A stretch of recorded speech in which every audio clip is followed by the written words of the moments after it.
पर्वत की दिव्य और शांत वादियों में अलौकिक प्रकाश फैल रहा था। मंद मंद बहती पवन, गंधर्वों का मधुर संगीत और चारों ओर फैली आध्यात्मिक ऊर्जा उस वातावरण को अभी पवित्र बना रही थी।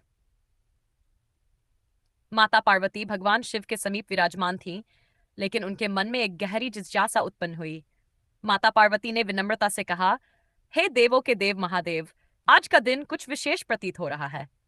कृपा करके बताइए कि आज डीसी मार्च 2026 दिन शुक्रवार का पंचांग क्या कहता है। आज कौन सी तिथि है, कौन सा नक्षत्र है और शास्त्रों के अनुसार इसका क्या आध्यात्मिक महत्व है। भगवान शिव ने करुणामयी दृष्टि से माता पार्वती की ओर देखा और मधुर स्वर में बोले, देवी, आज फाल्गुन मास के शुक्ल पक्ष की द्वादशी तिथि है। यह तिथि अत्यंत शुभ, पुण्यदायिनी और मोक्ष प्रदान करने वाली मानी जाती है। पंचांग के अनुसार आज का दिन शुक्रवार है, जो माता लक्ष्मी को समर्पित होता है। इस दिन यदि द्वादशी तिथि का संयोग हो तो यह दिन और भी अधिक फलदायी बन जाता है। आज का नक्षत्र भी शुभ प्रभाव देने वाला माना जाता है, जो मन और कर्म को संतुलन प्रदान करता है। इस दिन चंद्रमा का प्रभाव मन को शांत और स्थिर बनाता है, जिससे भक्ति और ध्यान में मन अधिक लगता है। माता पार्वती ने उत्सुकता से पूछा, हे प्रभु, द्वादशी तिथि का इतना अधिक महत्व क्यों है और शास्त्रों में इसके बारे में क्या कहा गया है। भगवान शिव बोले, देवी, पद्म पुराण, स्कंद पुराण और विष्णु धर्मशास्त्र में द्वादशी तिथि को अत्यंत पवित्र बताया गया है। एकादशी व्रत का पूरा फल द्वादशी के दिन ही प्राप्त होता है। यदि कोई मनुष्य एकादशी को व्रत रखकर द्वादशी के दिन विधिपूर्वक पारण करता है तो उसके अनेक जन्मों के पाप नष्ट हो जाते हैं और उसे भगवान विष्णु की विशेष कृपा प्राप्त होती है। द्वादशी तिथि का आध्यात्मिक रहस्य यह है कि यह मनुष्य को संयम के बाद संतुलन सिखाती है, उपवास के बाद कृतज्ञता और दान का महत्व समझाती है।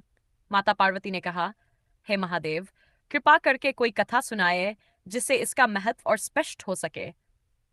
भगवान शिव मुस्कुराए और बोले, देवी, ध्यानपूर्वक सुनो, मैं तुम्हें एक पवित्र कथा सुनाता हूँ। प्राचीन समय में एक नगर में हरिदास नाम का एक गरीब ब्राह्मण रहता था। वह अत्यंत निर्धन था, लेकिन भगवान विष्णु में उसकी अटूट श्रद्धा थी। एक दिन एक संत उसके घर आए और बोले, यदि तुम सच्चे मन से एकादशी का व्रत रखो और द्वादशी के दिन भगवान विष्णु का पूजन करके पारण करो तो तुम्हारे जीवन के सभी कष्ट दूर हो सकते हैं। हरिदास ने उस दिन से व्रत रखना प्रारंभ किया। उसने एकादशी के दिन उपवास किया, पूरी रात भगवान का नाम जपा और अगले दिन द्वादशी को प्रातः स्नान करके पूजा की तैयारी की। उसके पास धन नहीं था, फिर भी उसने तुलसी के पत्ते और जल से भगवान विष्णु की पूजा की। उसने फोल्डेड हैंड से प्रार्थना की, हे प्रभु, मेरे पास आपको देने के लिए कुछ नहीं है, केवल मेरी सच्ची भक्ति है, कृपया उसे स्वीकार करें।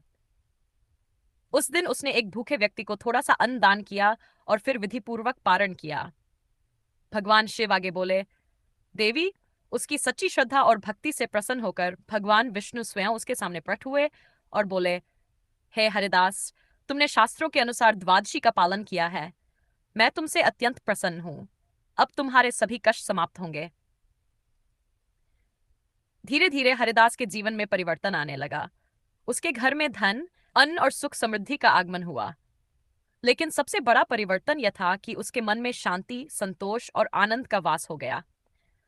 भगवान शिव ने माता पार्वती से कहा, देवी, इस कथा का सार यही है कि एकादशी हमें संयम सिखाती है, द्वादशी हमें संतुलन और कृतज्ञता सिखाती है और शुक्रवार माता लक्ष्मी की कृपा प्राप्त करने का दिन है।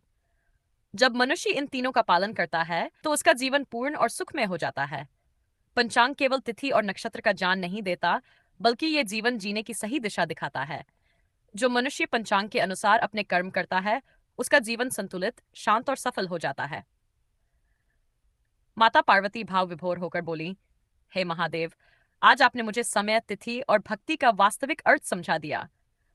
अब मैं जान गई हूं कि हर दिन अपने साथ एक दिव्य संदेश लेकर आता है। भगवान शिव मुस्कुराए और बोले, देवी, जो मनुष्य इस द्वादशी तिथि और शुक्रवार के दिन भगवान विष्णु का स्मरण करता है, माता लक्ष्मी का ध्यान करता है और श्रद्धा से दान करता है, उसके जीवन में कभी अभाव नहीं रहता और वह अंततः मोक्ष के मार्ग पर अग्रसर होता है। कैलाश पर्वत पुनः दिव्य शांति में लीन हो गया। माता पार्वती भगवान शिव चरणों में प्रणाम कर ध्यान में लीन हो गई। तो भक्तों, बुरी मार्च 2026 की इस पावन द्वादशी तिथि का संदेश यही है। भक्ति करें, दान करें, संयम रखें और अपने जीवन को पवित्र बनाएं, क्योंकि सच्ची श्रद्धा ही सबसे बड़ा धन है। हर हर महादेव।